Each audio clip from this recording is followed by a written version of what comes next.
Bihar police मुख्यालय सरदार पटेल भवन में बिहार के पुलिस महानिदेशक विनय कुमार के द्वारा प्रेस कॉन्फ्रेंस कर बिहार में हो रहे SC/ST में फर्जी केस या गलत तरीके से SC/ST का फायदा उठाने वालों के खिलाफ अब प्राथमिकी दर्ज की जाएगी। बताते चले कि बिहार में SC/ST के समुदाय बात बात पर लोगों को डरा धमका कर या पैसा ठगने की निहत से SC/ST का केस किया जा रहा था और जांच के दौरान अधिकतर मामला गलत पाए जा रहे थे। इसलिए अब अनुसूचित जाति और अनुसूचित जनजाति के द्वारा फर्जी कैसे करने या बाला फैसला कर गलत तरीके से SC/ST का केस करने पर सख्त कार्रवाई की जाएगी तथा अनुसंधान में कैसे झूठा पाए जाने पर कैसे करने वाले या करने वालों पर ही FIR दर्ज कर कानूनी कार्रवाई की जाएगी। अनुसूचित जाति और अनुसूचित जनजाति अत्याचार निवारण अधिनियम के प्रावधानों से संबंधित कार्यशाला को पुलिस महानिदेशक विनय कुमार ने संबोधित करते हुए कहा कि SC/ST थानों में बिहार अव्वल नंबर पर है। पूरे देश में 140 ऐसी स्थिति में है जिसमें 40 पुलिस स्टेशन सिर्फ बिहार में है। पुलिस महानिदेशक विनय कुमार ने कहा कि 5 से 7 वर्षों के अंतराल में डबल से भी अधिक मामले दर्ज हो रहे हैं। उन्होंने ये भी कहा कि मुआवजे के भुगतान भी पीड़ित या पीड़िता को 24 घंटे के अंदर दिया जा रहा है। Santosh Kumar, Anjana, crime specialist, Bihar state head की रिपोर्ट। सभी को नमस्कार। मंच पर उपस्थित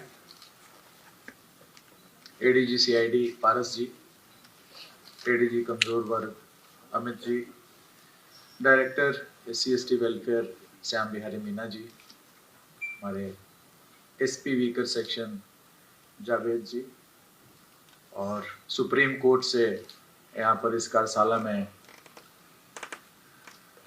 आपको संबोधित करने के लिए उपस्थित अधिवक्ता, आदरणीय अधिवक्ता हेमराज जी,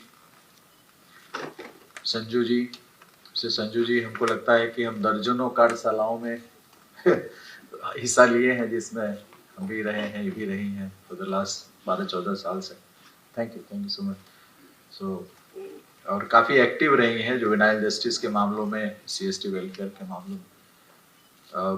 यहाँ पर उपस्थित हमारे क्षेत्र से आए DSP हेडक्वार्टर्स, SC/ST थाना के थानाध्यक्ष, प्रोसिक्यूशन से जुड़े हमारे पदाधिकारीगण, director prosecution and his team, DYSP social crimes and अन्य पार्टिसिपेंट्स। अमित जैन जी ने जो SC/ST एट्रोसिटीज एक्ट 1989 क्रियान्वित हुआ था उसकी पृष्ठभूमि के बारे में कुछ संकेत किया। आप सभी जानते हैं कि 1989 के पूर्व एट्रोसिटीज के कई गंभीर मामले पूरे देश में प्रतिवेदित हुए। इंडिपेंडेंस के जस्ट कुछ ही वर्षों बाद तमिलनाडु में एक रामेश्वरम से पहले एक रामनाथपुरम डिस्ट्रिक्ट है, वहाँ पे एक बहुत बड़ा कास्ट राइट हुआ था, नरसंहार हुआ था, जिसमें I think more than 40 people were killed. और इस तरह की और भी घटनाएं हुई। हमारे बिहार राज्य में 1979 में आप सभी जानते होंगे बेलची दलित नरसंहार हुआ था, जिसमें उस समय इंदिरा गांधी जी हाथी पर चढ़ के बेलची गई थी, बिकॉज वहां पर जाने का कोई रास्ता ही नहीं था। रास्ते एकदम ही दुर्गम और कठिन थे, तो हाथी पर चढ़ के इंदिरा जी गई थी वहां पे। अभी तो वहां पे हमारा थाना बन रहा है, ऑलमोस्ट स्ट्रक्चर बन गया था। 4-5 महीने पहले मैं गया था। बेलची थाना के बगल में प्रखंड का एक भव्य कार्यालय बना है और उसी के बगल में हमारे थाने का निर्माण हो रहा है। बेलची थाना भी नोटिफाई हो गया है और अभी बेलची का जो क्षेत्र है वो विकास की ढेर सारी परियोजनाएं वहां पे चल रही हैं। और बेलची के अगल बगल में हमें लगता है कि आधा दर्जन थानों का निर्माण अभी हुआ है। समयागढ़ OP का हम लोगों ने उद्घाटन कराया उसी समय जिस दिन बेलची ब्लॉक का उद्घाटन हुआ था। सकसोरा थाना बन रहा है, मतलब आधा दर्जन थाना वहां पे अभी नोटिफाई हो गया है, उसके भवन बन रहे हैं। और पुलिसिंग का पेनिट्रेशन भी जो दुर्गम क्षेत्र थे वहां पर हुआ है, पुलिसिंग पहुंची है, जो पहले काफी कठिन था। तो उस परिदृश्य में 1989 में 55 में UA एक्ट, अनटचेबिलिटी एक्ट पास हुआ था, जो बाद में 76 में हम उसको PCR act, protection of civil right acts के नाम से जानते हैं।